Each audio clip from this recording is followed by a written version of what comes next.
Hello po, bali ito po yung eksaktong location ng farm ni Kuya Ernie Rivera ng Barangay sa Bungabo, Nueva Ecija. Ang presyo po ng kanyang sibuyas na nasold, 65 pesos per kilo. Ayan. Bali, ang nangyari po sa magugupit ngayon, lagom. Lahatan, pare-pareho sila magiging kita kasi yun po yung napag-usapan nila.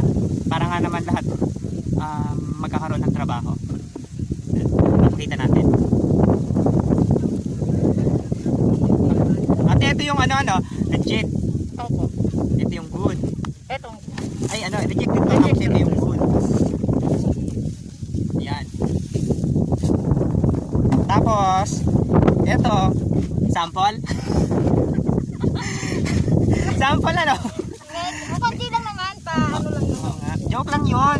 Gugupitin din yan mamaya, di ba? Ito yung, good reject. Ito, good. Ito yung good yun nasa diba? Tapos ito yung reject. Ayan. Di ba maganda? Mamaya, sold na yan ng mga buyer na nang bumili nila. Maganda naman ang sibuyas. Pero tinanong mo din kanina yung may-ari ng sibuyas kung magkano na kinuha. Opo, tinanong ko siya. Sabi ko, magkano kuha? Kasi po, may pagugupit kami na kaunti. Nagbibilian ng Good. Kaya tinanong ko kung magkano yung sa kilo. Magkano sinabi niya? Sabi niya, 65. Ayun, clear po natin, 65 pesos per kilo sabi din sa kanyang tauhan na nagugupit. Sabi niya dala sa akin. Kasi tinanong ko kung magkano at mabubunot ako na ilang pirasong ganito. Yun nga, din meron kaming pamubunot kaya tinatanong ko din yung mga farmers. Opo, tama. Dadasag tayo dito, ayun, ang dami nila. Bali! Ilan sila nagpit ngayon? Kuya, 81? Ang dami. Punta tayo dito kay Ate Nora. Ate Nora! Natupad na yung request mo. Yes. Halimbawa, i-prankan ni Ibana, Alawi. Na. Na magugupit siya, bibigyan mo ba siya ng sibuyas? Oo naman. Kapalit ng, Nang. halimbawa, bibigyan kanya ng 50 million. Charot. Charot. Hindi, di ba binigyan niya yung Yung 500,000? matanda, may lupa, saka may bahay. 500,000. Ang swerte na. Swerte yun. Kung bibigyan ko si Alawi ng sibuyas, kahit na 2 kilo.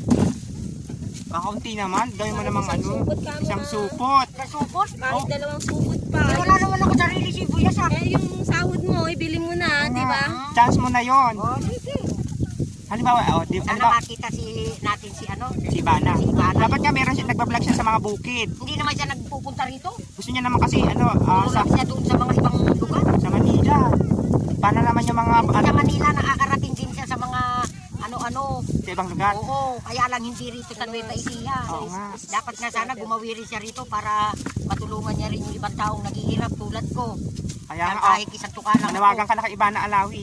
Banalawe. Nananawagan ako, idol ko po kayo.